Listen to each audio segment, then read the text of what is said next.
Bonjour chers amateurs de bière, aujourd'hui on vous propose une capsule historique concernant le passé brassicole de la région de la Mauricie.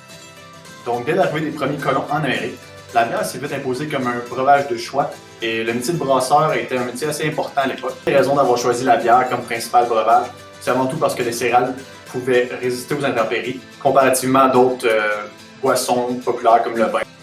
Donc avant 1660, les brasseurs en Nouvelle-France sont très peu nombreux et sont très isolés. Ils exercent leur métier dans l'ombre.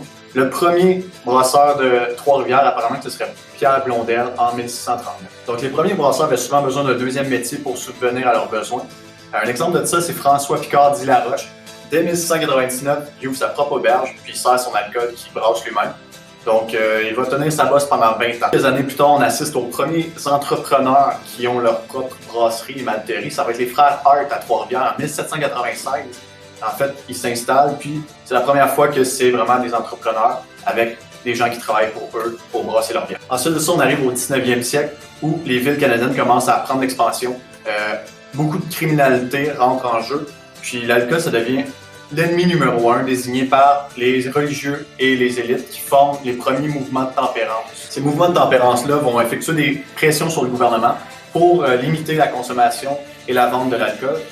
Ces pressions-là vont mener jusqu'au référendum québécois de 1919. De ce référendum, il y a 78% des voix qui vont défendre ce qui est en quelque sorte leur échappatoire aux difficiles conditions de vie à l'époque.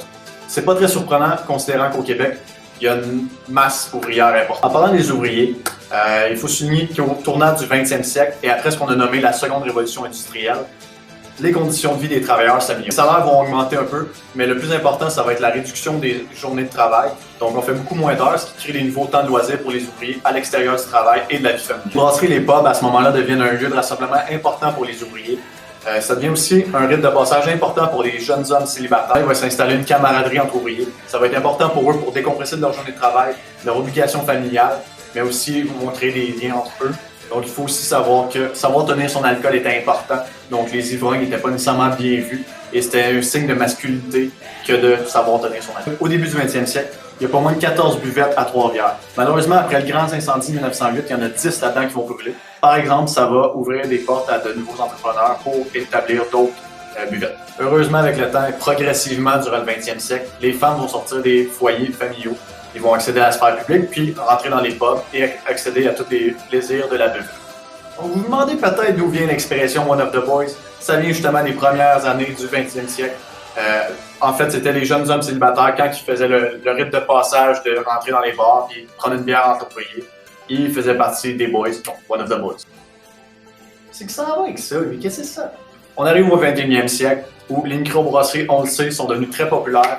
On met de l'avant les produits locaux, les produits du terroir et aussi l'histoire brassicole des régions du Québec. Donc c'est suite à ce courant de popularisation de la bière de microbrasserie que le temps d'une pinte va ouvrir ses portes à l'été 2013 dans les anciens locaux du torréfacteur qui est du café. Fait qu'on peut dire que le temps d'une pinte a tout ce qu'il faut pour combler ta soif du samedi soir puis affronter ton dimanche matin. Hey, c'est un bon concept ça! Donc j'espère que vous avez apprécié la vidéo. C'est à cette tradition ouvrière-là que le temps d'une pinte fait référence.